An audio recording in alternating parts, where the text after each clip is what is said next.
এক গ্রামে একটি দুষ্টু কাক ছিল। সেই কাকের যন্ত্রণায় কোনো পশু পাখিই ঠিক মতো ঘুমাতে পারত না। তাকে নিয়ে অনেক বিরক্ত বোধ করত। একদিন এক গায়ে একটা গাছের নিচে একটা সাপ বসেছিল। সেই সাপটির লেজে কামড় দিয়ে কাকটি উড়ে গেল। এতে সাপটি অনেক বিরক্ত বোধ হলো। আহা কি আনন্দ আকাশে বাতাসে।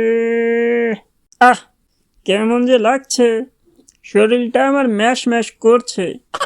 আমি বরং কিছুটা হাঁটার পরে কোনো নীরব জায়গা পেলে শুয়ে একটু ঘুম পেড়ে নেব। আমার আজকে অনেক দুর্বল দুর্বল মনে হচ্ছে। শেয়ালটি কিছুক্ষণ পরে একটা গাছ পেল এবং সেই গাছের